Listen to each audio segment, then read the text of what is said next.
Then I'm going to say a little about the Obama administration. Then I'm going to talk a bit about the Republican Party, and then have a look at the political culture of the United States, and just conclude with the impact of China, because I think that that's going to be the real dilemma. So looking at the introduction, there is a suggestion that Obama has been too saintly in the White House and may only serve one term. In other words, he's a Jimmy Carter type figure. Jimmy Carter was also seen as too saintly, excellent as an ex-president, but not very effective when he was in office as president. And so there is this speculation that perhaps Obama will only get the one term in office and will be defeated by Romney. If there is a Romney victory in a couple of weeks' time, then much of next year will be spent in trying to assemble the administration. So in other words, that the White House is different from the Australian politics. In Australian politics, a Prime Minister comes to office and immediately there is a government apparatus around him or her. In the United States, when a president comes to office, he has or she has to spend a lot of time assembling all the ambassadorial positions, all the ministerial positions, all heads of government departments. So it can actually run on for much of the first year. So it's a very big undertaking. So if Romney does win, then don't expect too much from the United States in that first year in terms of new initiatives. Meanwhile, whoever does win next month, the United States has been blindsided by the rise of China, which I'll look at later on. The problem is that for the last 11 years, I think America has been too focused on the so-called war on terror. And because it's focused so much on a handful of Islamic terrorists, it's overlooked the rise of China. And now it's beginning to wake up to the problem, but it's too late. The Chinese, in fact, some people are now speculating about China overtaking the United States economically in at least the next 10 years, may even be 5. So the implications for Australia is that America has got 3 choices on Asia. One is that it can just simply leave Asia. The second is it will try to oppose the rise of China. Or thirdly, it'll need to accept China as an equal partner. It's very difficult to educate Americans in an election year, and so it's very difficult for that third option, but I think that's the one which the Americans ought to be following. So that's by way of introduction. Let's look at the Obama administration. Obama has modelled himself on Abraham Lincoln. So he's a person from Illinois. He's a person with limited experience in the Senate. He was, of the 100 senators, his seniority was number 99 when he ran for the White House. He was someone who saw himself as trying to unite the country. The problem is that the Republicans have not given him a good run. They've tried to block him at every point. So his economic reform program kept on being blocked. And as a result of Republican obstinacy, the United States has lost its AAA rating. We now have a better credit rating than the United States. So the Republicans deliberately have destabilized the economy to make life difficult for Obama, because they want to make sure he's only going to be a one-term president. So he had 2 good years, then he had the midterm elections, and since that time it's been downhill. And in fact, the new Senate leader, after the midterm elections 2 years ago, said his number 1 priority was to make sure that Obama didn't get re-elected 2 years' time. So the Republicans have been willing to play politics with the economy. Perhaps being black really has been a disadvantage for Obama. There is a term which I'm not allowed to use, but refers to a talented young black man whom one could allow in from the cotton fields to come into the house. I'm not allowed to use the phrase. The rumour that Mrs. Clinton put around 4 years ago was that he was going to be one of these tame, black young men. And if you just see the way that he moves, it's graceful. Any sudden movement by a black puts everybody on edge. So he moves like a ballet star. And Mrs. Clinton's argument is that he'll be no good in the White House because he will be intimidated by the military, by the public servants, and all the rest. She, of course, would have been a better president because, after all, her husband had been president, and she is part of the white aristocracy of the United States. Whereas whereas what you've got is a young black fellow who's being intimidated by the military and by the bankers on Wall Street, etc. So, as I say, perhaps he's been too saintly to get a second term. The key re-election factor are jobs and the economy, and all politics is local. So, although they're going to be discussing foreign policy in a couple of nights' time, it's going to be the economy that decides the fate for him. And meanwhile, of course, the banks have got away with their crimes. There has been no major prosecution of anybody involved in the subprime scandal. Do you agree with what Hillary Clinton says then? Are you in agreement with Hillary Clinton's postulation? Well, perhaps I was a supporter of him, but I've got to say, perhaps they might have done better with her. Ironically. And in fact, I thought that perhaps Mrs. Clinton might be the vice presidential running mate rather than Joe Biden. I'd expected the two to change. So Biden, who's got a passion for foreign policy, would become Secretary of State. She would become vice president with a view to obviously running in her own right 4 years' time. So anyway, that chance is gone. Number 3, the end of the American dream is a nightmare for Obama. The American economy is still not recovering. It's the economy stupid. That was Bill Clinton's winning phrase, you remember? Still applies. Currently 43 million Americans are living below the poverty line. And what we've seen, I think, is what I call incrementalism. So what we've had is that, just to sort of summarise my approach to the financial crisis in the United States, it's not a problem of George Bush. He just happened to be the person who was in the White House at the time. Instead, the problem begins back in around 1980, when the government at the time, so it's the Reagan administration, Mrs. Thatcher in Great Britain, started to reduce the strict control over banking, which had been introduced after the last Great Depression. And so I was keeping an eye on the abolition of the Glass-Steagall legislation, which separated out the speculative type of banking from retail banking. That actually occurred at the time of the Clinton administration.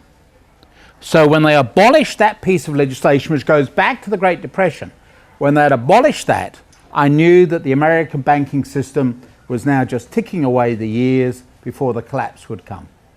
And that effectively was in August of 2008. Which legislation is that? Glass-Steagall, which hopefully is somewhere on that handout. Yeah.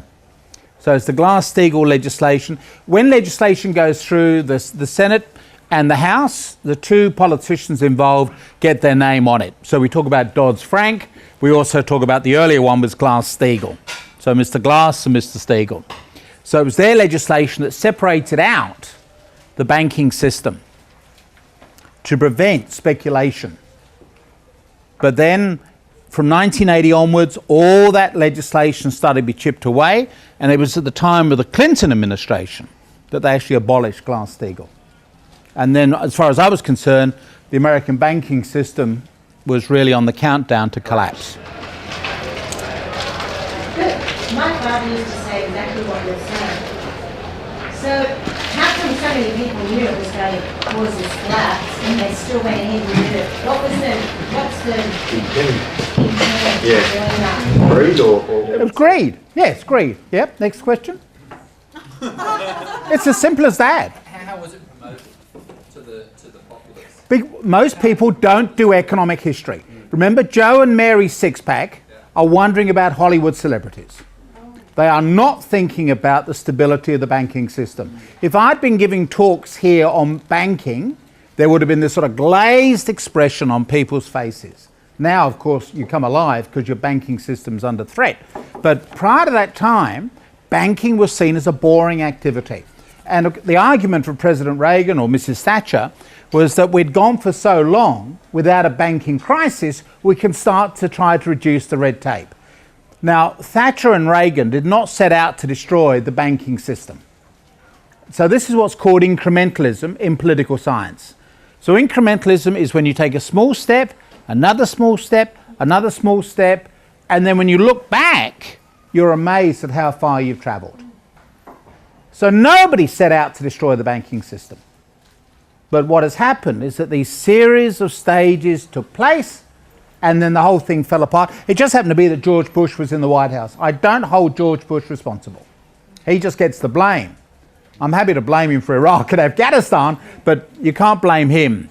The seeds of that destruction were planted many years earlier. He just had the misfortune to be in the wrong place at the wrong time. It could be more to do with when Reagan and Thatcher were deciding that whatever policies they had in mind, letting the banking deregulate were for other purposes, more involved with banks having more control, period, and looking for a vehicle to make that happen. Well, I think there is a general feeling that corporations run the world. Yeah. Right? And more corporations running after that. And really politics is a waste of time, which goes back to Joe and Mary's six-pack. Yeah. Because in a sense, they know in their bones that whatever they do is irrelevant. And that comes out in the presidential debates, that when you look at what Obama and Romney are discussing, I'm leaping ahead of my handout, but when you look at what they're actually discussing, it's very narrow. These broader issues do not get articulated. No debate over, say, environmental issues. No debate over peak oil. No debate over peak fish, which is another one that I'm now coming across. A big one, yeah. So that's not being discussed. It's a very narrow frame of reference. And I think Joe and Mary's six-pack realise that it's all a waste of time. After all, half Americans won't vote in 2 weeks' time. Voting is not compulsory in the United States. More Americans vote in American Idol than they will vote for the presidential election. Is that for real? Yeah. Is that for real? It is for real. Does the population vote for American Idol? Yeah. Wow. Wow, that's incredible. It's not that it's disgusting, it's just It's that they know that they can't do anything and they're not being referenced. So you're going to fight out of it. Yeah. So it's the corporations. You know, you're really handing control over to the corporations, and it's the corporations that have the dominant role in society. And they're actually programming them not to vote, aren't they? Yeah. Really? Yeah. That's gets real And bad. aren't my father from the gang. The corporation's just run by a small handful of people in the world. No, I think you're into conspiracy theory. That's what Brian Wilshire would cover. I don't think it's quite that simple, but clearly when you're locked into a corporation and you're right at the top, it depends a lot on what's being done lower down in the organisation. And to a large extent, you don't understand what's going on in the organisation. Going back to the global financial crisis, there's a great memoir of the crisis written by the governor of the New Zealand Reserve Bank, because the historian of the Reserve Bank said that she wanted to interview him to get his recollection, because it's been such a major event in world history as well as New Zealand history. And he reminisces about the time that just before the crash, he was at a meeting of central bankers when a young economist explained what was going on in the banking system. And the economist said, "I'm sure you probably don't understand a word that I'm saying." And these reserve bankers all had to agree, which would have included the Australian one, we don't understand what's going on. We don't understand derivatives. I was doing a job in Paris a couple of years ago, and the other speaker that morning was the guy who broke the Barings Bank. And this is Nick Leeson. And Nick was working for Barings and was sent out to speculate in Asia on behalf of Barings, one of the world's oldest banks, the Queen's Bank. And the auditors would come out from time to time. He was destroying the bank, but he was covering it up in the hope that eventually he'll strike it good. The auditors would come out. They didn't understand what was going on. The directors of the bank certainly didn't understand. And meanwhile, he was just digging himself deeper and deeper into a hole. No one could supervise him because no one could understand what on earth all this speculation was all about. And that's the problem if you're running a corporation. You can certainly be a CEO, but the problem that you've got is that you're not necessarily fully aware of what's going on. That's clearly what's come out with the subprime crisis. People just pushing the envelope a little more, a little more. And eventually, just like an elastic band, the whole thing snaps. And that's what we've seen. Let me move to the Republican Party. It's also called the Grand Old Party, GOP. So it's the older of the two political parties. So it's number 4 on your handout. So the modern Republican Party began in 1860, and Abraham Lincoln was elected as president. He took the United States through the Civil War, 1861 to 1865, and he set his party on the path to political domination. That's why it's called GOP, the Grand Old Party. In these days, most political and economic power in those days was in the North, and this was firmly Republican. So, going back to the Civil War, Abraham Lincoln was the leader of the Union, based in the North. So his power base was in the North. Down in the South, no one could ever bring themselves to vote for a Republican candidate, because that was the party of Abraham Lincoln. And so what we have seen over the years is that the Democrat Party developed 2 wings. One was fairly modern and progressive. The other one was conservative and based in the South and accepted segregation. So you had actually 2 wings of the Democratic Party. Meanwhile, the Republican Party was based in the North. What is interesting is that that was seen as one realignment, the creation of the Republican Party. The next realignment occurred in 1932 and the Great Depression. The Republicans were held responsible, and so Franklin Roosevelt, Democrat, came to power with a broad-based Democratic coalition, what's called the Rainbow Coalition. So he brought together the city elite, the intellectuals, he brought together the blue-collar workers. And that Democrat Party then became the party of government. So it ran from 1932. Roosevelt kept on being re-elected every, thanks very much, being re-elected, thank you, every 4 years. Then he died in 1945. Who knows, he might have got re-elected again in 1948. His successor certainly was, that's Truman. And then in 1952, you get a Republican elected, that's General Eisenhower, the wartime hero. And he's elected for 2 terms. A moderate Republican. He would not now be at home in the present-day Republican Party. 1960, we're back to the Democrats, back in the White House. What is interesting is that the argument now is that Lyndon Johnson is one of the greatest presidents in American history, which is interesting, right? Because I was brought up to believe that the man was bad because he gave us the Vietnam War. Well, I was a demonstrator in those days against the Vietnam War. Well, yeah, that's right. The Australians all the way with LBJ. But what I find interesting is that Lyndon Johnson never knew much about foreign policy, which is why he stuffed up in Vietnam. But he had always been concerned about civil rights in the South. Remember, he was a Democrat from Texas. And what was interesting is that he introduced the civil rights legislation that made Barack Obama's election possible. Because he was the one who pushed through the legislation guaranteeing better treatment for blacks. So what is interesting is that Lyndon Johnson is now seen as one of the greatest presidents in American history because he made Barack Obama possible. As he signed the civil rights legislation into law, he said, "We have now destroyed the Democrat Party for a generation." And he was spot on. Because it enabled Richard Nixon to go around, GOP, to say, yes, we are the party of Abraham Lincoln, but we didn't do civil rights legislation. And so Nixon was able to capitalize on the hostility towards the civil rights legislation. And so you beget another transformation in American politics. The end of that democratic control of the White House and the rise now of the Republican Party to be the natural party of government. So you get that under Nixon, who of course destroyed himself over Watergate. Then you get Jimmy Carter, this sort of brief flirtation with this saintly man in the White House for 4 years, defeated by Ronald Reagan. It's morning in America. We're not interested in somebody trying to educate us about the oil crisis, about these environmental issues. It's morning in America. One of the first things Reagan did when he got into the White House, that he took down the solar panels that Jimmy Carter had installed in the White House. I might just say there's been an interesting discussion to find out what happened to those solar panels. We have found them. They went onto the roof of a liberal arts college in New England. And Obama was thinking about reinstalling them, but of course technology has moved on.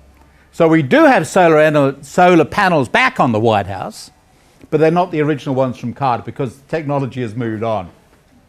But what is interesting is that after 4 years, Carter was thrown out of office. You then get this Republican avalanche.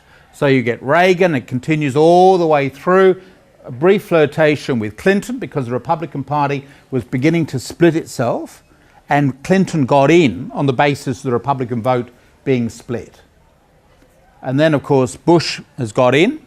What is interesting now is what has happened to the Republican Party. As I say on that handout there, ironically, the Republican Party is now in the South, is for the stronghold.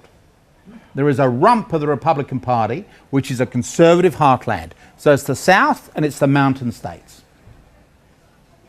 And George Bush's grandfather, Grandpappy Prescott Bush, who was a Republican in New England, they now have no presence in New England. It's down in the rump of the South and the mountain states. There's been a really dramatic realignment of party politics. Now they're gambling on Mitt Romney, who's a Mormon. In my view, that doesn't make him a Christian. It's an interesting faith, but it's not Christianity. Or at least it's a homegrown version of Christianity, if you like.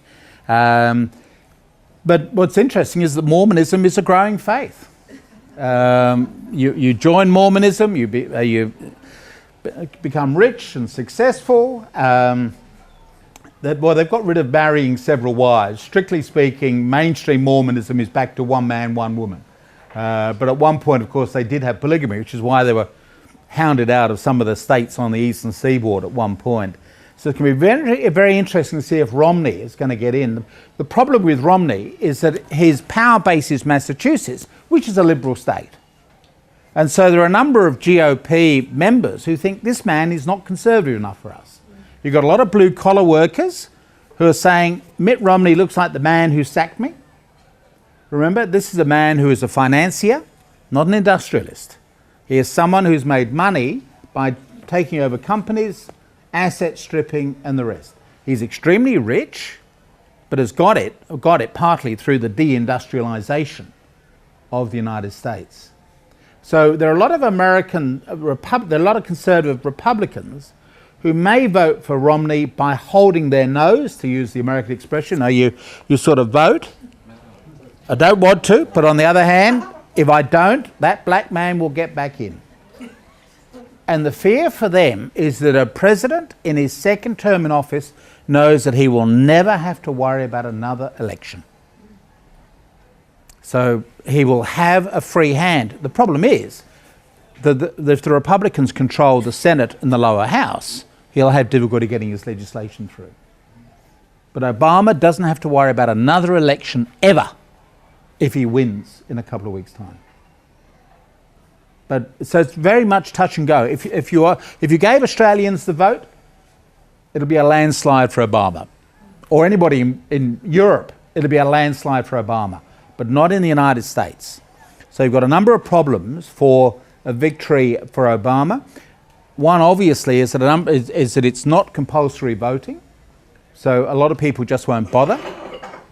Also, after the schmozzle in the year 2000 election, President Jimmy Carter, who now runs an election monitoring system, was asked, will you monitor the 2004 presidential election? And President Carter said, no, I can't, because American election procedures are not up to international benchmark standards. Because in the United States, you can get people struck off the roll for a variety of reasons. There is no standardized electoral roll. There is no guarantee that you get a right to vote in practice. And so one of the things that's going on at the moment is they're just finding ways of excluding people from voting. When they turn up on the day, they'll say, sorry, you've got a prison record. Sorry, you're not on the roll. So you hear in Australia, we are the international benchmark standard. The secret ballot overseas is called the Australian ballot. The Australian Electoral Office actually supervises elections for other countries. So the newly independent Namibia, Southwest Africa, Cambodia, after the overthrow of the communists, those elections were conducted by Australian officials. We are the international benchmark standard. The Americans are well below that benchmark standard.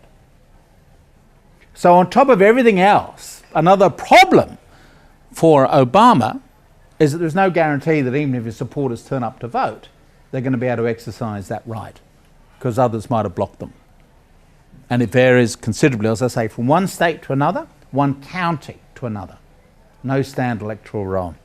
Let me just say a little about the political culture, number 5 on the handout. We have a polarised political culture in the United States and, of course, here in Australia. We've moved from broadcasting to narrowcasting. So broadcasting is when you have a small number of stations transmitting to a large number of people. Narrowcasting is when you have a large number of stations transmitting to a small number of people. So if you run a small local radio station, that's narrowcasting. You're not a broadcaster, you're a narrowcaster, because your radio station is just covering a small area. So there are now very few national events outside of sport. Viewers get 24 hours of the same party line. So if you're in the United States, you can watch Fox for 24 hours, or CNN, cable news network, or the Clinton news network for 24 hours. And of course, some of the stations are rabidly anti-Obama. And some claims just keep getting reported. For example, that Obama was not born in America. That's called the birther movement. And Obama is really a Muslim. That's another argument, because remember, his middle name is Hussein. That must mean that he must be a Muslim. And Obama has a bumper sticker on the presidential limousine reading, "Workers of the world unite." Now, these are all untrue, right? But I'm just simply listing it because if you're listening to American media outlets, that's what you will get. Even though it's nonsense, that's what you get. And you can get away with it in narrowcasting because you have your own audience and you're just feeding them what they want to hear. The other problem, as I've already said, is the voluntary voting. Candidates not only have to get people to vote for them, they've got to get people to go out and vote in the first place, which is why you start out being much more extremist. You've got to mobilise your base. In Australia, politicians can take their base for granted because you're either going to turn up to vote or you'll be fined $65. So in the United States, you've got to mobilise the base. But the base need not be large, but it must be loyal. The genius of President Bush, his name is Karl Rove, who is very active, by the way, to get rid of Obama at the moment. Karl Rove created the winning formula for Governor Bush in the year 2000. God, gays and God. We love God, we hate gays, and we think everybody should have a gun. And it was a winning formula. And they repeated it again in the year 2004. So although it's a small base within the GOP, it's loyal. And what was interesting is that they were able, through God, gays and guns, to mobilise conservative Christians. Conservative Christians in the United States don't vote because they're expecting Jesus to come back at any day. There is a theological divide. Are you a premillennialist or a postmillennialist? One school of thought says, as a Christian, You are obliged to work for a better world. And that's one school of thought. John Kerripal would obviously subscribe to that point of view, the resident minister here. The other school of thought is to say, no, we want the world to get worse and worse and worse. And we also want to rebuild the temple, the Jewish temple in Jerusalem, which will mean knocking down the Islamic mosques. And then Jesus will return. What we want is the end of the world. Bring on that end of the world. Now, if you're expecting the end of the world any day now, then you don't bother to vote, because politics is sinful. They're all sinful people in Washington. But what Karl Rove was able to do with God, gays and guns was mobilise those conservative Christians. And that's what the Republicans are trying to do. But the problem is, conservative Christians are suspicious about Mormons. That's why I talk about this holding your nose when you vote. Are you actually going to vote for a Mormon? Well, you might do if the alternative is to have a black man return to the White House. It's a very interesting issue. But for me, it's fascinating as a way of how false rumours continue to be spread. America at the moment is having more people buying more guns and ammunition than ever before in its history, because the Republican Party have convinced people that Obama is going to abolish guns. Now, you can't, it's written into the US Constitution, but it's no good trying to have a rational discussion on this. People are convinced that in his final 4 years in office, Obama will try to disarm Americans. And thus they're stocking up now. And the slogan which they use, I love my country, but I'm scared of my government, therefore I've got to have a gun to defend myself. It's a really polarised political culture. The media's impact on politics. The media are agenda setters. They don't tell us what to think, but they do tell us what to think about. Politicians used to be leaders. Think of Roosevelt or Churchill. Now they are followers. They find out where the crowd is running and they run in front of the crowd, and they then replay the fears. And we've seen that since 9/11. The lack of leadership by politicians. Just replaying the fears to people. The average American stands almost as much chance of being killed by furniture as by terrorists. Politicians used to tell people what they needed to know. Now they tell them what they want to hear. Remember, it's very interesting to go back to President Carter's speech when he tried to educate Americans on the looming environmental crisis, issues of peak oil, etc. He tried to educate them, and he destroyed his presidency. Which helps to explain why I think politicians become so cynical. Because they take the view, look, if I try to do my job properly, it's not going to get me anywhere. Therefore, I'm just going to get into office and loot the office, as we've seen with the former Speaker in Australia, and making as much money as he can while he's in office. Meanwhile, the media divide the nation and multiply the ratings. There's also the role of narrative or spin. There are many facts and many interpretations, what people would call postmodernism. Therefore, data can be found to justify virtually everything. Narrative holds the facts together, so narrative is very important. Hence the rise of spin. You need to be able to create a good story. It doesn't have to be true, but it has to be a good story. Thus, the ability of a politician to be able to tell a good story, to hold it all together. If you want to see how it's done, watch the movie Wag the Dog. Wag the Dog, when it was first shown, got nowhere. It's about an American president who gets into trouble with a young woman in the White House. And when people saw the movie, they said, no president would ever tamper with a young woman in the White House. A year or so later, we get the Lewinsky scandal. And Clinton, to divert it, Clinton after all was a great leader of men, but a great follower of women. Clinton, to divert attention, then started to bomb Iraq. And a number of us were saying, this is just like Wag the Dog. Wag the Dog is a movie that's based on the idea of a president who is caught tampering with a young woman in the White House. They bring in a spin doctor, and the spin doctor says, well, what you've got to do is to go ahead and invade Albania. Most Americans don't know where Albania is. Don't worry, nobody will be injured. We'll film it all in Hollywood. And so it shows you how you can make a war in Hollywood. It's a brilliant movie. It's almost 20 years old. I still recommend it. It's a really good movie. It's actually based on a real event. It's done by the work of Hill and Knowlton. Hill and Knowlton, based here in Australia as well as in the United States. Hill and Knowlton, and they will tell you they're a respectable company. They won't do coups. But the claim to fame of Hill and Knowlton is they got America into a war. In August of 1990, Iraq invaded Kuwait, maybe with American collusion. We just don't know what the US ambassador, April Glaspie, actually said to Saddam Hussein. But the Kuwaiti royal family, not trusting the Middle East, always kept the money in London, had to find a way of liberating the country from Iraq. And so they employed Hill and Knowlton to get America into the war.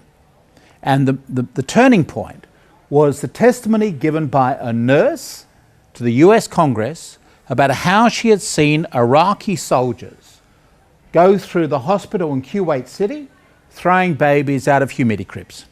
It was a brilliant performance. And immediately afterwards, those dumb politicians voted to go to war against Iraq. As we now know, she was not a nurse. She was the daughter of the Iraqi ambassador in Washington, trained by Hill and Knowlton.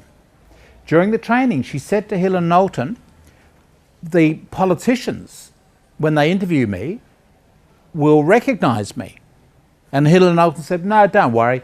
To them, all Arab women look the same. And so she pulled off a remarkable performance.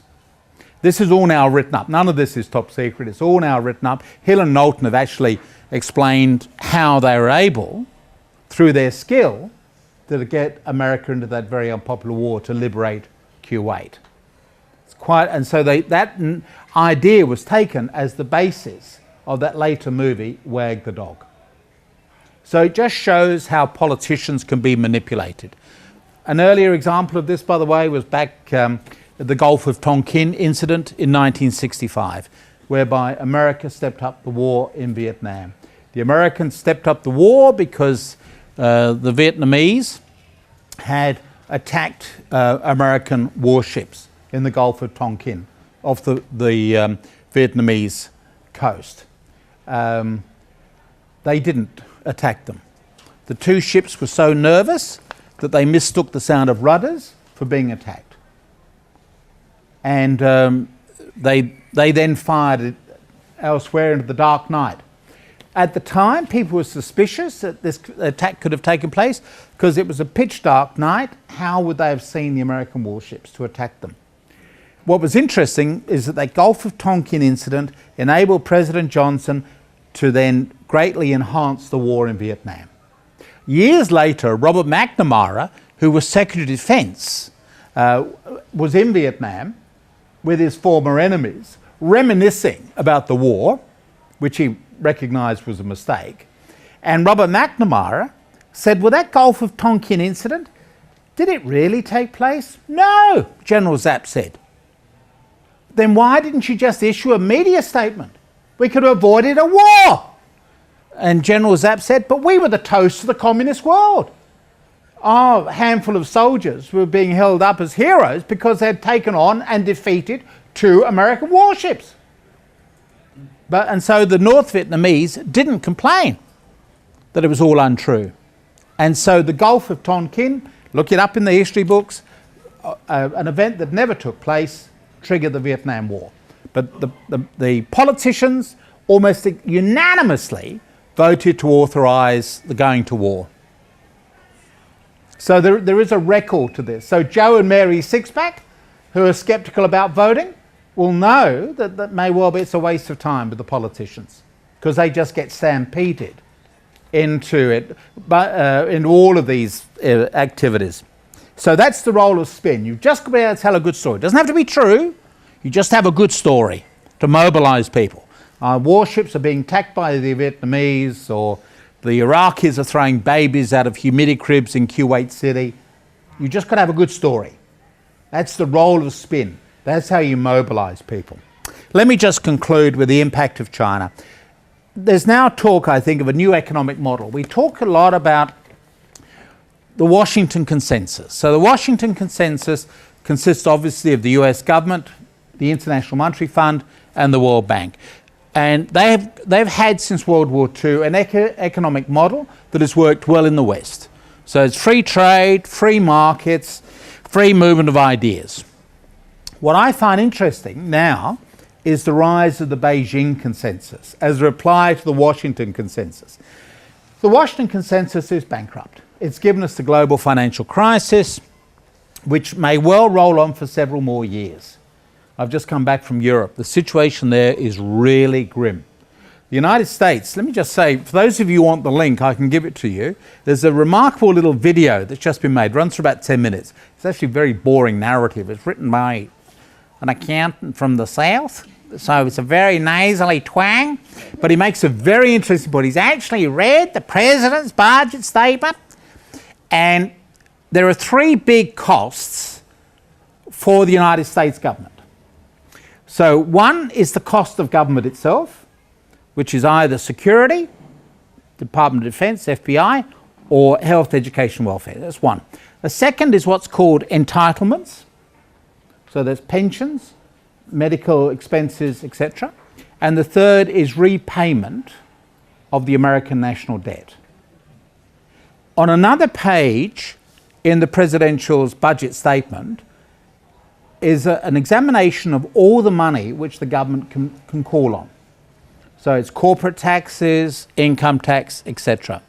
What is interesting is that even if you were to close down the American government, sack everybody, from the president down to the private soldier, and sack all the civilians, get rid of the entire United States government.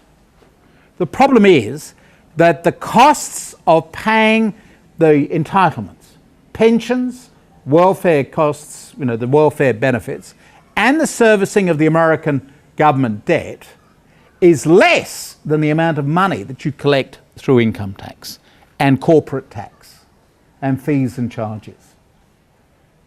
That issue is never discussed by the presidential candidates. It means that the American debt can never be repaid. You can never make enough money. Now, what you've got to do is you should then cut back on those entitlements, which is what they're doing in Greece at the moment, and what they've done in Great Britain. That's why we had the demonstration, if you're watching Channel 7 this morning. They're having to cut back. So that's the really ultimate dilemma. So in a sense, the Washington Consensus has bankrupted America and is bankrupting a lot of Western Europe. It's a very good statement, but it's done in a dreadful nasally twang, but I'm happy to give you the link because it's a very interesting little video clip for 10 minutes taking you through government accounting. So that's the Washington Consensus. The Beijing Consensus is obviously based on the Chinese government system. It's long-term planning, it's minimal attention to the diversions of politics.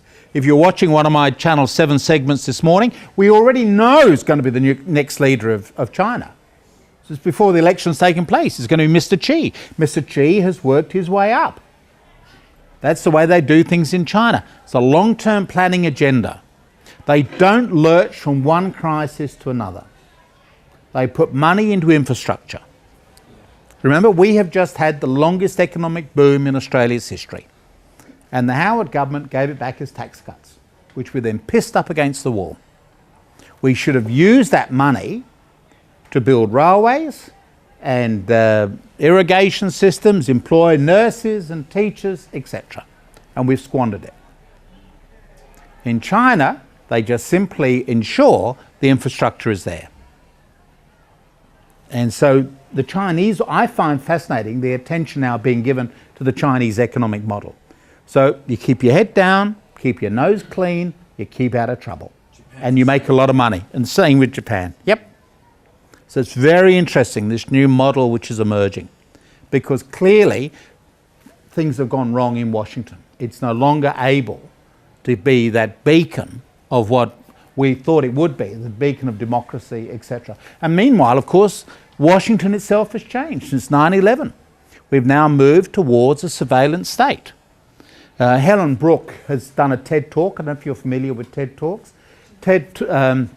Helen Brooke is the journalist who broke the parliamentary expenses scandal in Great Britain. And she used freedom of information legislation. It took her 5 years because the government kept trying to block her, to find out how parliamentarians have been using parliamentary expenses to pay off mortgages, rent porn videos and all sorts of things. She eventually got it. It's a brilliant TED Talk, but she actually talks now about the surveillance state that we're heading into. And the chief of police in the United Kingdom has said that they want to have complete access to every internet access that people make. And we've got legislation, identical legislation, going through Canberra at the moment. In other words, we're moving into a surveillance state. So we talk about Washington freedom, but in fact, since 9/11, we're moving increasingly into a police state ourselves. So just follow the Chinese model, keep out of trouble, focus on a long-term agenda, keep your nose clean. Sorry? And have a surveillance state, which we're going to get anyway. But the corporations want that, because then they have the ability to sell stuff through this fear paradigm that they're trying to introduce and keep. Yeah. And I think also what we've seen is a change from citizens to consumers. So what we're really saying, don't worry your head about these things. You know, it's Joe and Mary's six-pack again. Don't worry your head about these things. Just leave it to us and go out and buy a new car in the meantime. That's intentional. Yeah, it's intentional. And that's been going for decades. And as long as we've got the environmental resources, they're okay. But what happens if the debate over peak oil is correct? And that's around 2040, we start running out of the easily available stuff. And it gets more, it's not going to suddenly disappear. The Stone Age didn't end because we ran out of stones. But what we will see is the cost of petrol going up. And don't forget that we live in the petrol era. You see, this is why it goes back to the talk that we gave here in 11. You see, we need to be able to control people, right? This is one argument. We've got to be able to control people. We're in for a very rough ride in the next few years. Leaving aside the environmental matter, we've got the economic crisis, right? We've got to be able to control people. Now, we know we can control Australians because they huff and puff, but basically they take orders. And the British will take orders. But the Americans have a constitutional right to bear arms. We've got to break their spirit. Now, one of the ways we can do that is by having them naked as they run through airport security. We've got to break their spirit. And so that's why we need to have these tough legislation. Obama has just signed into law the right of American forces to patrol American streets. That was banned after the American Civil War. Posse comitatus is the technical term. What we now have is that Obama has he said, I'm signing it reluctantly, but he still signed it. It's still in law. So why did he sign it? Because there is this fear in the United States. And the problem is we've got so many Americans with their guns, we've got to control them. See, Australians we can control. Americans we can't. So we've got to snap their spirit, and we've got to be able to mobilise soldiers to be able to shoot them on the streets. Are you saying that the powers in America, both a lot of condoning and encouraging the use of guns, but there's also simultaneously a surveillance movement which is really focused on controlling guns? We've got to be able to, well, you can't control the guns. Remember, there's a constitutional right to bear arms. No, but, well, control the effects of people bearing arms. Yeah. Is that what you're... That's one of the issues, because within the people who run America, that's not the president, the people who run America realise we're heading into a very bumpy time. Therefore, you've got to be able to control them. So they're scared of, I guess, which you don't, riots, say you have in England or you have in other places, are they scared that if there was rioting in the States, there'd be people with arms? Well, we know that's the case. You look at some of the riots, go back to the 1960s, and the violence of the riots that we had. I don't think I know. Oh, you're very young, you're very lucky. But we had... But yes, that is obviously their worry. With all these number of guns, they can't restrict the right to bear arms. But the worry is that Americans are just so damn ornery. How are we going to control them? A discontented population could be very dangerous in the States, Absolutely. like probably nowhere else. Is that Exactly. Yeah. okay? I'm with you. I'm with you now, because it's a kind of difficult idea to get your head around. It is, yeah. Yeah. Yeah. So just getting back to that Washington consensus thing, you're saying that the consensus now is moving to Beijing consensus. In the circles you travel in, do you hear much talk about the US currency being removed as a reserve currency, either by a single currency or a basket? No, well, it won't be a single currency, and that the euro experience has shown that. I think what we will see eventually will be people using things alternative to the US dollar, and obviously the renminbi at some point, which is the Chinese currency.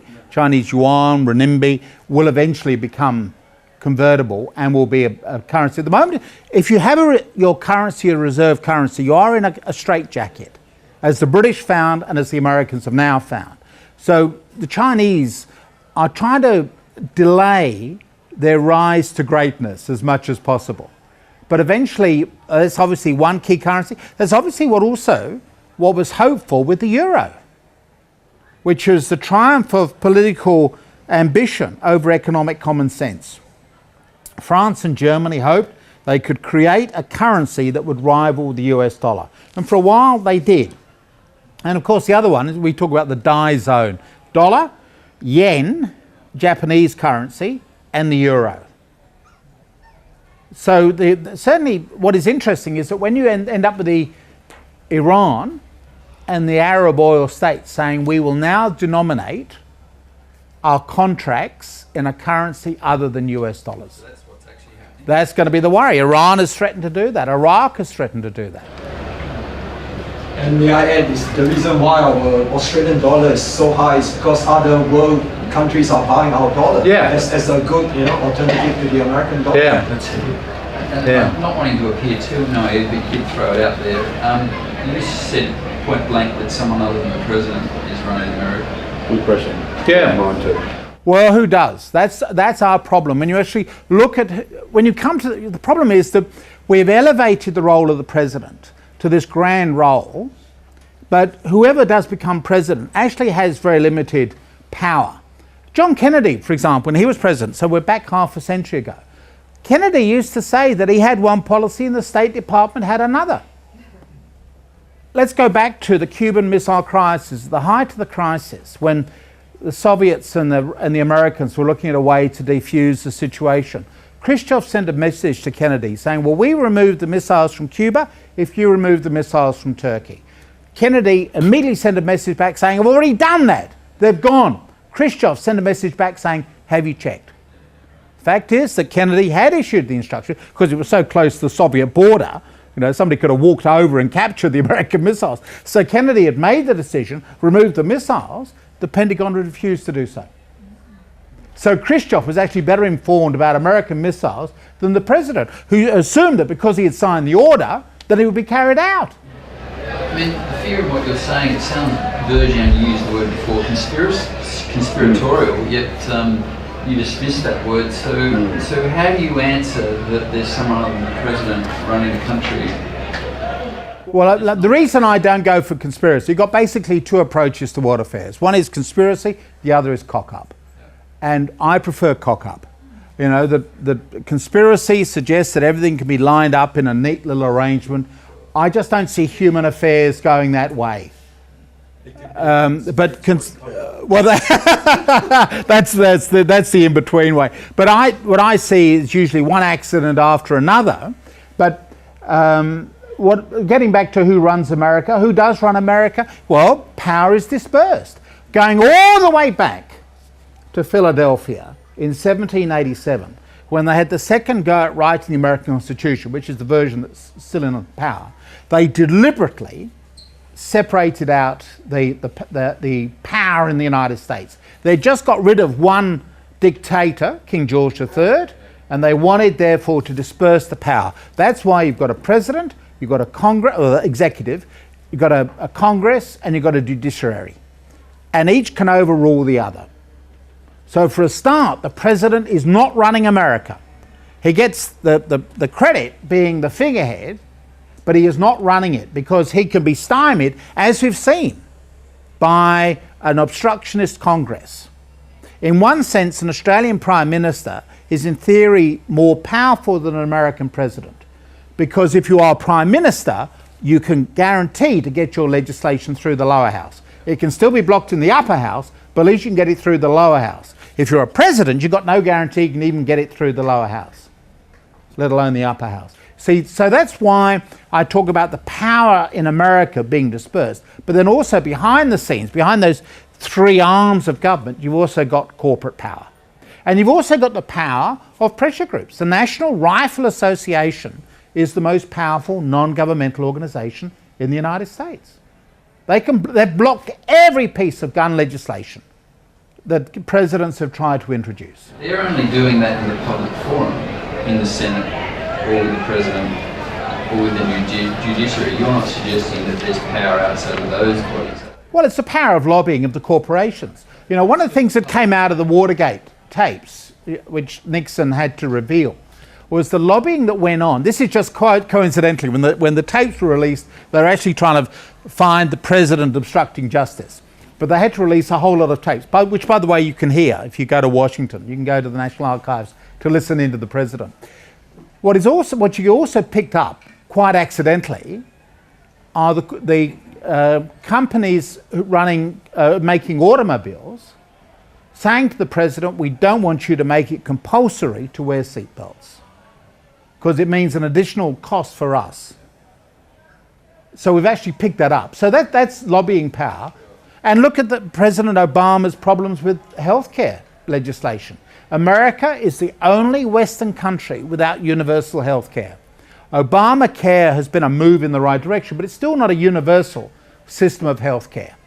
And that's the power of the lobbying. And if you take the legislation to clamp down on banking, you ended up with 10 banking lobbyists on average for every politician in Congress. But all that's still happening in the public domain. So the bit that you haven't pointed to is the money system itself. How does the public domain control the Federal Reserve? Well, you don't. The Federal Reserve is an independent body. So what influence does it? Privately owned. Yes, privately owned. That's which is absolutely insane how that got through. That's an insanity. Well, because you don't trust politicians with money. And we've got the same pretty well here. It's the same thing. Very disturbing having private bodies controlling the currency. Well, it depends on, are you going to trust politicians or are you going to trust financiers? And the view is, do you trust financiers? Yeah, well, power corrupts. Sorry? Power corrupts. Exactly. Absolutely. I don't think this man's comment is that the Federal Reserve shouldn't be independent. It's just that he said the Federal Reserve is privately owned. Like, I don't imagine having a judiciary where it's privately owned would be particularly useful for the whole populace. So the Federal Reserve being privately owned seems to infer that there's going to be some advantage to some people. Do you see that carried through in action? Well, if you're part of the 1%, clearly the economy works for you. And that for me is an interesting byproduct of the Occupy Wall Street movement, because it's trying to change the dominant narrative. And they're not coming out with a clear program of reform. They're just simply saying the entire system is rotten. But if you're one of the 1%, that means you're 30, you know, it's a few million Americans, it's 300 million, so you've got 3 million Americans who are benefiting from the system. I've been reading about the reserve thing, and some people say yes, it's private with the documentaries that we've been watching, but there are even some people that say that the federal is government, you know, kind of structured. But the dilemma is that the money structure is centered, and that they deliver directives to do what they're doing. I think the fundamental construct is to decentralize the currency and have local currencies do what they want. Because if a government owns the bank and owns to print money in its entirety, then the dilemma in history, as best as I've read, which is nothing like you, but from what I've read, the governments default to printing lots of money to get the funds to do what they want. Well, the thing, well, if you're worried about that, go back to the gold standard. From Australia's point of view, it'll be good news. We can reopen all the old gold mines because suddenly there'll be a dramatic increase in the price of gold. That's really what you want. You want honesty within the currency system. See, if you think back to how money is created, it's obscenely easy. You just print it out, yeah. But I'm not just talking about quantitative easing. I'm talking about how banks create the money. $9 for every $1 deposited. It's a joke. It is, absolutely. It doesn't matter whether it's private or government. That's right. That's what they do. Yeah, which that's is exactly why it. you've got to restructure the centralised control of currency.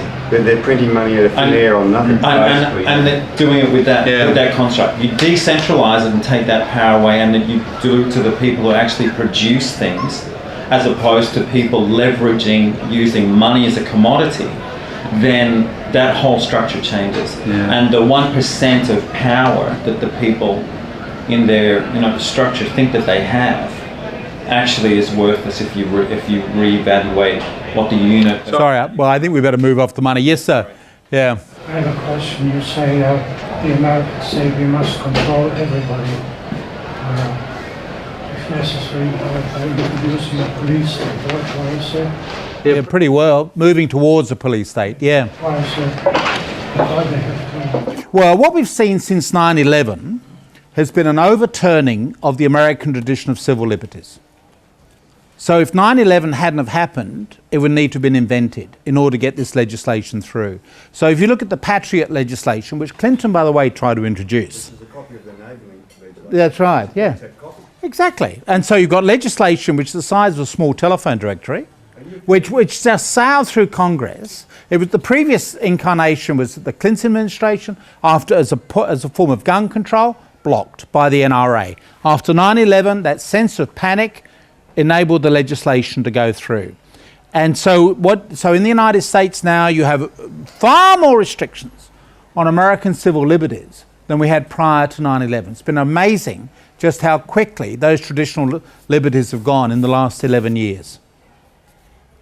And of course there are some people who will say, if what these people, the doomsters, are right about peak oil, peak fish, etc., and we're heading towards a more and more complicated situation, say around 2040, then government needs to be able to control people, because otherwise you'll end up with a free-for-all. Are you serious when you say that you don't see any conspiracy in any of this? Well, my problem with conspiracy is that I can't, because I'm so close to government, I just see how chaotic government is, and I can't see how it could be a conspiracy. Can I ask a follow-up question? The president before Kennedy, I think was Eisenhower, have you listened to his last speech and Kennedy's first speech on the secret societies? Right. How can you say there's no conspiracy theory going on? There's some pretty strong evidence there, Fair, mainly to do with the United Nations. Fair. They see themselves as a de facto world government. Look, oh golly. The UN has a smaller budget than the New York City Fire Brigade. It has fewer employees than Disney World. It has fewer employees than the New South Wales state government. It is not a world government, so don't even go off on that. If now I know, sir, where you're coming from, I know the rest of your worldview. What were those two presidents talking about? I don't know. President Eisenhower, in his farewell address to Congress, was talking about the military-industrial complex. He didn't talk about secret societies. There's nothing secret about it. Kennedy did in his very next, in his first speech, didn't he? Inaugural speech? No. No, not in his inaugural. Read it. Mind you, it's no I've good. watched it a dozen times. I've watched it and I'm freaked out by it, mate. And going, what are they talking about? I don't know what they're I don't know what you're talking about. Well, you should know. You're obviously a guest here, so with different respects that you're a wealth of information, you've got some access to some unique insights and unique people. Just wondering if the natives, the Americans, are they themselves getting restless as to what's being hoisted on them as far as the surveillance state coming? No. They have been terrorised by the fear of terror. And when people are scared, you can do things to people when they're scared than when they're not scared. And also, Joe and Mary Sixpack have a very low political awareness, as we do in Australia. Yes, ma'am? Are we in the middle of the fall of the Western world? Would you say with China rising? Well, yeah. Well, I'm not sure. What part of that keeping control of, so the American government keeping control of the Americans, us being kept control of? Because it's as the Chinese rise, well, the way I'm thinking, we're in the middle of a fall. Our ego is so big, we're being blindsided, and the government's going to keep control of us because as China rises, fear's going to come up, and anarchy will run through America, through us, but we don't have guns to take hold and run through the streets scared. Is that what's going on? Well, I think that in essence there's a lot of in that. I look at history, the last 500 years has been the European era, right? In the 1490s, the Europeans set out to explore the world. So we've had 500 years. That's why most of us in this room have got a white skin, even though this is black fella country, right? We have taken over their country. It's the last 500 years. What we're now seeing is not the rise of China, but the return of China. 200 years ago, China represented 1/3 of global GDP. Chinese. Sorry? 1 in 5 people are Chinese. Yeah. They tried, what is it? Numbers, raw numbers are not the key factor alone. You've got to have ingenuity. Now, what is interesting is that China did have a lot of numbers for the last 200 years, but they also had warlords, civil wars, etc. Now they're moving into an industrial revolution, and that's where the numbers count, because their numbers exceed the American numbers in terms of workforce.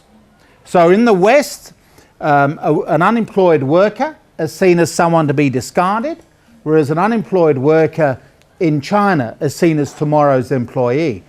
And in India, it's even better, because the problem for China is that it may grow old before it grows rich, whereas India is continuing to grow with its population. And so that's why I say you keep an eye not only on China, but also in India. 90% of the babies born today are being born outside of the white world. But why are we selling everything then? Knowing what we know, why the hell are we selling everything to China, moving everything to China? It's almost like we're handing it to them. Economic rationalism. Madam, it's not written in the sky that you should succeed in life. Well, it certainly isn't. No. It's not written in the sky. Therefore, you can end up with politicians who are wrecking the economy for short-term gain. That's called new right economic rationalism. It's short-term gain. That's why we're so critical of the Howard government and how they treated the surplus. They just gave it back to us as tax cuts, which I hope, madam, that you then invested in steel mills or in infrastructure or dams. Possibly China. Yeah. But you see the problem that we've got, that we're living in the dominant paradigm in Australia is that of short-term economic gain. Do unto others before they get a chance to do it unto you. Look after number one. Hey, that's a Western ego thing. The Chinese aren't sitting there doing. Of course, that's why I talk about the Beijing consensus. I know you are. Yeah. I find that frustrating, like even arguing over dollars and things like that. Yeah. They're sitting there quietly, getting power by the minute. Yep. Certainly doesn't have a stake. What's the concern with that though? I mean, the Whiteys have had it for the last 5 Yeah, that's 500 years. We've had a good run. We've had a good run. You're making it a racial issue. For me, the concern is it's not. Well, it's not. It's not. It's actually not. It's about, if you look at the way the Chinese run their country, I don't want to live under that kind of rule. I want my freedoms. It's not actually about whether they're Chinese physically. It's about, like, you look, they don't have any rights.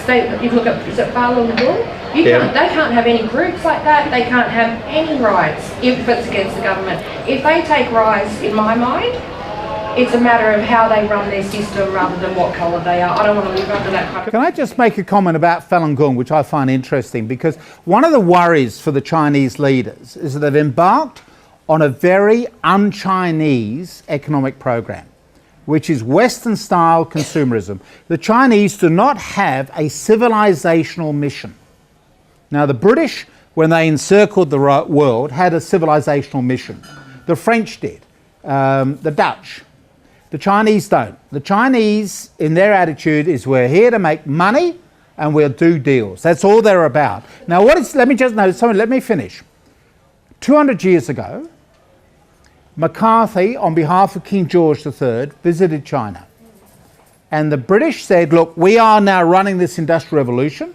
We are making manufacturing goods. You've got also your resources, can we trade? The Emperor of China said, I'm not interested in any of your Western trash.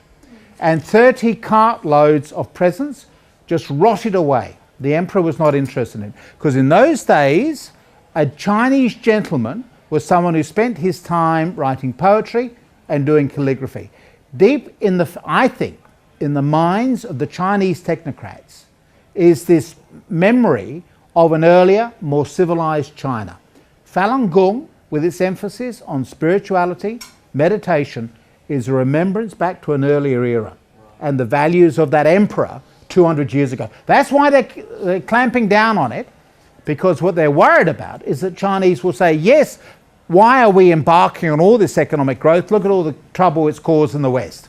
Let's get back to our traditional Chinese values. It's so big, so they could have power. It's like what the American government's doing and what we're doing. I believe the Chinese government are doing it with them. That's why they're putting jails and people. It's about controlling their society. So this ideological battle. Oh, sorry, I better have another. Yes, sir. Club of Rome. Yes. The limits to growth, 1970s. 1972, yep. Made many predictions. I've read that the median predictions they made are accurate, and I've also read that they were grossly alarmist. Would you care to fill us in, please? Yeah, well, you should read the third edition of the report. We're basically reaffirming what we were warning about with very primitive computer projections back in 1972. At our meeting in Bucharest this year, which was 2 weeks ago, we actually had a look at the graph from that the original 1972 volume, and we were able to plot where we were in terms of the consumption of raw materials. Now, some people have said, yes, the Club of Rome didn't pay attention to all the new sources of energy that could be opening up, for example. In Canada, for example, may well be a new Saudi Arabia. But then by the same token, we didn't factor in the rise of India and China. China is now the world's most important car market. We did not predict that in 1972. And cars are important because there's no old age pension. So in China, a family will buy a car for their son to increase his chances with the women, because whoever he marries will be looking after you in old age. So there's no old age pension, so you have a car to increase the chances of your son getting a good woman to marry, because she's going to look after you in old age. So that's why China is now the most important car market. In the United States, only 10% of cars sold each year are going to people who've never had a car before. In China, it's 90%. It's a whole new field for cars. Now, we didn't factor that in. So we reaffirm, therefore, 2040 is when we start running into problems. Now, it's not just resources, but it's also peak fish. Which I'm picking up that phrase. Oh, gentlemen. Oh, here we are. Yeah, the peak fish issue. Is that your term, Pete? No. But it's one that's going around a great deal, because the notion of a resource peaking, it goes back to Dr. Marion King Hubbard, who talked about pig oil. He was able to predict when the Americans would peak in their oil production, which was 1970, and he got that right. Very controversial, but he was spot on. He talked about the year 2000 for global oil production. And some people are saying we're also now moving into that era. But people are now using this notion of peak fish to apply to the decline in fisheries. And can I just say that it's coming from the fact that the seals are eating the penguins because there's not enough fish for the seals to eat. And that's where it's coming from. That's the information coming out of fisheries boys and girls. That's interesting. Yeah. That's what's going on. And you've also got issues of peak food as well. So, yeah. I've bought a book recently called Peak Everything. Is that so you can just get really depressed? But you see, this is what I say about the US presidential debate. It is very narrow. And we'll be focusing a lot about whether or not the president's looking tired and run down and whatever, or Romney's underwear and whether Mormons wear special underwear. That's the sort of the debate that took, like for example, we've done with Julia Gillard on her trip to India and her falling over in the grass because of the heel. We ran that time after time. There are we are about to start selling uranium to India. We are overturning a policy that was laid down at the time of Whitlam and Fraser and is being reaffirmed by every government along the way, including the Howard government, and we're now about to overturn it. Meanwhile, the big story out of India is the Prime Minister has got her heel caught in the grass. So that's what I mean about the media coverage often being very narrow, and these big issues like pig everything just doesn't appear on our radar screen. Well, there's the Chinese rate of growth. Their targeted rate of growth, which was 10.7% when I was there. It's easy to work out that you'll need a new planet every 30 years to sustain. Yeah. Look, Keith, you'd be happy to know that my radio has got nothing to do with narrow in terms of the content. With everything that you've just said, do you not think that the fundamental point of change would be restructuring money? No, I don't think there is any one magic key to solving the problem. That's my difficulty. That if it were, then it would give us an idea. I belong to the Economic Reform Australia. I read all that stuff about new money, systems and all the rest of it. I don't think that alone is going to solve our problems. It won't solve the problem we're talking about, peak everything. I'll rephrase. I didn't mean that would be the fundamental point for everyone to change. But with everything else that people are interested in, be it sustainable food and so on and so forth, do you not think that a foundation of restructuring money would help that kind of... Well, it might help, but I've got other agendas. I'm concerned about sustainable development and avoiding peak everything, which is what this gentleman has just raised. Do you think us joining the United Nations Security Council? I know. It sounds like a really bad idea from the reports. Like they're more important things. But Rwanda got more votes than Australia did. Oh, that's a separate issue. I've just got to go you've just jogged my memory. I've got to dash out of here to do a radio program. Thank you. Let me just... UN Security Council. Yeah. I haven't asked my question. My question was, do you think that might make Australian journalists actually look a little bit more globally rather than worrying about Julia Gillard's heels? No. Okay. I think that our problem is that people are locked into a very low level of political reporting. Look at me, I get 5 minutes in the morning, or I had 2 lots of 5 minutes this morning. Because we know from our viewing figures that people just want to keep stuff very basic, very simple. They just want something very superficial. The issue that the gentleman here has raised about peak everything be very difficult to cover. I'd get 5 minutes, but then then we'll have to move on to sporting results or whatever. Haven't we been trained though to only accept? Well, look, it's a chicken and egg argument. Someone who works in the media, I've got to have programs that appeal to you, right? Now, you don't watch anything anyway. But what is interesting is that it's a chicken and egg, and how do you therefore break that cycle? And how do you end up with people who are more demanding? Now, what I find fascinating is this new era with the internet, etc., and the demassification of the mass media, that you've got people who now go to other sources. So a lot of people have just given up reading newspapers, but they will go online and they will just move around looking for information. So the newspaper model is broken. Traditionally, they've made money through advertising, but it just doesn't seem to work. We've got no new model to replace it. Therefore, newspapers in the world are collapsing. So really, really quickly, any change we have to do from the bottom up. Yeah, it has to be. My view is that you don't think your way through to a new way of living. You live your way through to a new way of thinking, right? In other words, that instead of trying to be very rational, because I don't think it works, I think there are real limits to rational debate and the notion of scientists talking to each other, I think that just doesn't work. But I think what happens is that reality changes and that forces changes upon yourself. And if we're moving into this peak everything the gentleman here has mentioned, then we will be forced to make changes. It's not going to be a rational activity, we're just going to be forced. In the same way that if you go back to 1932, when Roosevelt was elected at the height of the Great Depression, he was forced to reinvent the presidency. The notion of the modern presidency comes back to 1932. Because if you read the original American Constitution, the 1787 version, it's quite clear from what George Washington said that the driving force for change has got to come from the lower house. The complete lower house stands for election every 2 years. They're the ones who are closest to the voters. And so that Washington and the others said that should be the engine of change. By 1932, that had broken down. And so Roosevelt was forced to create what we now call the modern presidency. And so it is reality that forces change on people.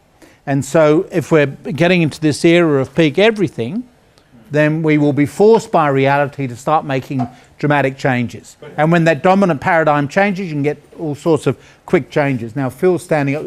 I accept what's being said about that it will be driven from the bottom up, and you seem to acknowledge it, but I'm just wondering whether or not within the politicians, do you have faith that there's a far-sighted view of a sustainable way to meet the future conundrums? Not amongst politicians. I mix with them too often. A lot of them might be like that before they get into office, but once you get into office, you are mugged by reality. SBS have had two very interesting French documentaries, but they're in English, two French documentaries on Obama. And they've interviewed his key staff. And what is interesting is the extent to which Obama was mugged by reality. You know, members of Congress should be willing to wreck the American economy to prevent his economic reforms to go through. He never thought that would happen. So he was mugged by reality. And when you've got individual egos and people who are worrying about re-election, etc., is the point the lady here has raised, you've got individual egos, people put their egos first and they don't worry about the long-term consequences. So I would like to think there are politicians who take this long-term view. Let me just say, there's another phrase here. A politician knows what to do, but doesn't know how to get re-elected after he's done it. So a politician who'd start talking about peak everything, for example, would not get re-elected. So that's the challenge, because you'll end up with another politician coming, like Jimmy Carter. Go back to Jimmy Carter's, there's a brilliant speech that he gave, warning Americans about the looming problems. Reagan comes along and says, it's morning in America. We've had enough negativity from this Jimmy Carter. It's morning in America. Go out and spend. And of course, it's now the morning after in America. But Americans wanted to hear that message of hope and optimism. Even if it was not true, they wanted to hear it. And Julia Gillard hasn't mentioned the carbon tax for the last year. Right. Not a vote winner. Not a vote winner, no. Okay, I think there's a question over there. Was it? Yeah.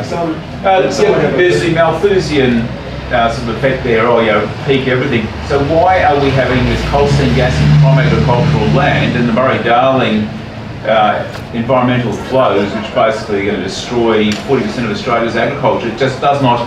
Coal seam gas, Australia floats on the stuff. Yep. It's been discovered left, right and centre. It's not a case we've got a shortage of gas. There's huge amounts of it. Why on earth are we shooting ourselves in the foot?